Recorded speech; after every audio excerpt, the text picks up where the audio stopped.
জামালপুরে বিএনপির দুই গ্রুপের মধ্যে সংঘর্ষের ঘটনা ঘটেছে। এতে উভয় পক্ষের অন্তত ৩০ জন আহত হয়েছে। আজ বিকেলে শহরের দেওয়ানপাড়ায় একটি কমিউনিটি সেন্টারে বিএনপির ভারপ্রাপ্ত চেয়ারম্যান তারেক রহমানের সাথে শুধুমাত্র জেলা বিএনপির নেতাদের ভিডিও কনফারেন্স অনুষ্ঠিত হয়। ভিডিও কনফারেন্সে চলাকালে বিএনপির কেন্দ্রীয় নেত্রী ও সংরক্ষিত আসনের সাবেক মহিলা এমপি নীলুফার চৌধুরী মনি কমিউনিটি সেন্টারে প্রবেশ করতে গেলে হট্টগোল সৃষ্টি হয়।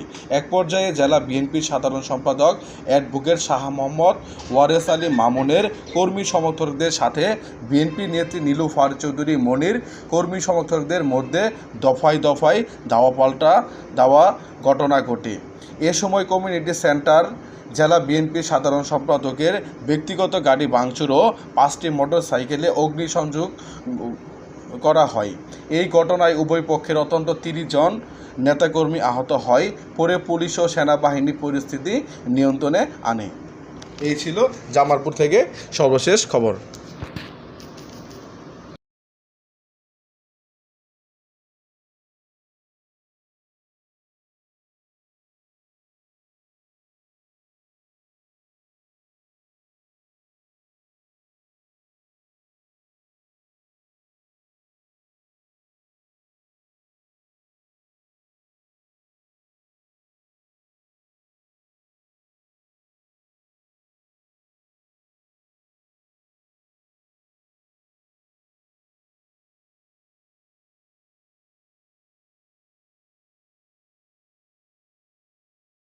সতেরো বছর রাজপথে আওয়ামী দুঃশাসন বিরোধী আন্দোলনের মধ্য দিয়ে রাজপথের নেতাকর্মীরা জামালপুরের বিএনপির সাথে জেলা বিএনপির সাথে ঐক্য।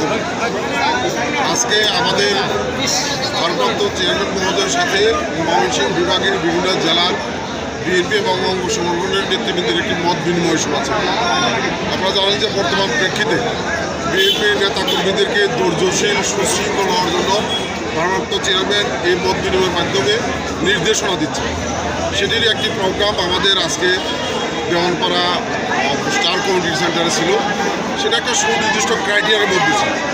জেলা বিএনপির সীমিত সংখ্যক নেতাকর্মী, আমাদের অঙ্গ সংগঠনের সীমিত সংখ্যক নেতাকর্মী এবং উপজেলা পর্যায়ে উপজেলা বিএনপি এবং অঙ্গ সংগঠনের সীমিত সংখ্যক নেতাকর্মী আমরা পিসফুলি সেই অনুষ্ঠান আয়োজন করি।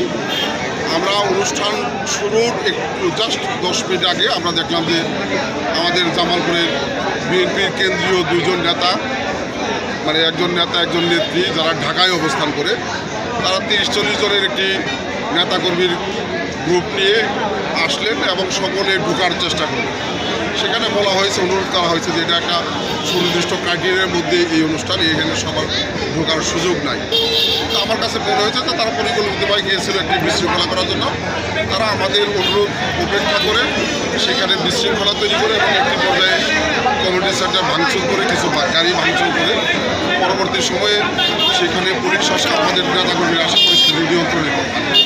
আমরা মনে করি যে পরিস্থিতি নিয়ন্ত্রণে আছে, কিন্তু একটি মহল চেষ্টা করছে যে জামালপুরে একটি উত্তেজনা তৈরি করে বিএনপির ভাবমূর্তিকে নষ্ট করার জন্য। আমরা এই ব্যাপারে সতর্ক থাকব এবং যারা দলীয় সিদ্ধান্তের বাইরে বিশৃঙ্খলা সৃষ্টি করেছে আমরা তাদের ব্যাপারে দলীয় সিদ্ধান্ত নেওয়ার চেষ্টা করব। আইনি কোনো প্রক্রিয়া এটা আসলে আমরা দলগতভাবে আইনি প্রক্রিয়ায় যেতে চাই না। আমরা সাংগঠনিক যে রীতি আছে, রীতি অনুযায়ী আমরা কেন্দ্রের সাথে কথা বলে সেই অনুযায়ী আমরা ব্যবস্থা নেওয়ার চেষ্টা করি। চেয়ারম্যান, আমাদের মাননীয় অ্যাক্টিং চেয়ারম্যান আজকে আমাদের সাথে একটা বৈঠক করবে। সেই বৈঠকটি উপলক্ষে আমরা আসছি। কিন্তু এইখানে জেলা বিএনপি যেভাবে ক্রাইটেরিয়া করছে, ক্রাইটেরিয়াটা যদি সুষ্ঠুভাবে করতো, আমাদের ছেলেরা যারা ক্রাইটেরিয়ার মধ্যে পড়ে তারা যেতে পারত। তারা ক্রাইটেরিয়াটা এমনভাবে করছে, এত অন্যায়ভাবে, এত অগণতান্ত্রিকভাবে করছে যে তারা যেতে পারছে না। যারা ত্যাগী, যারা এই 17 বছর কষ্ট করছে, জেল খাটছে, জেল জুলুম নিছে, সেই জেলা বিএনপি সেক্রেটারি নিজেরও কোনো জেল ছিল, যে নিজেরও কোনো মামলা নাই, আওয়ামী লীগের সঙ্গে আঘাত করে চলে, আওয়ামী লীগের সঙ্গে সবকিছু।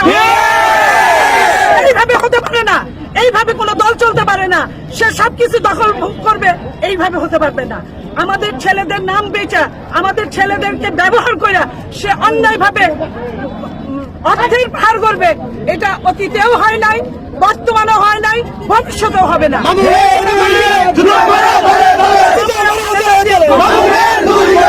আমরা তারেক রহমানের কর্মী।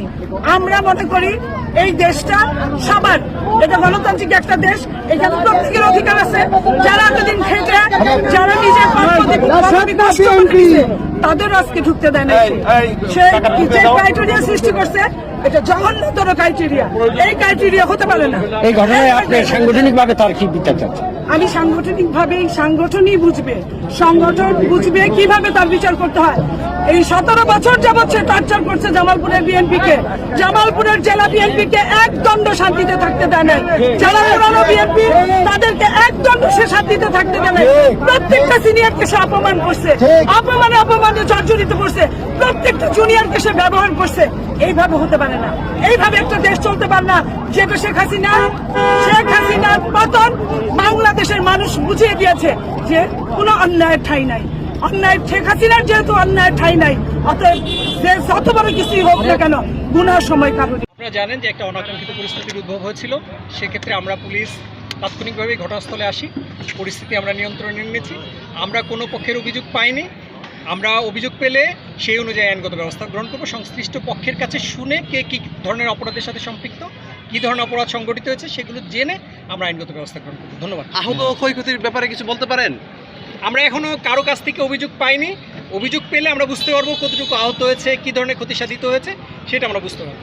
এখন আমরা আসলে করতে পারিনি, অ্যাসেসমেন্ট করতে পারিনি কতটুকু ক্ষতি হয়েছে কিংবা কেউ আহত আছে কিনা সেই ব্যাপারে আমাদের কাছে এখনো কোনো তথ্য নেই। ধন্যবাদ।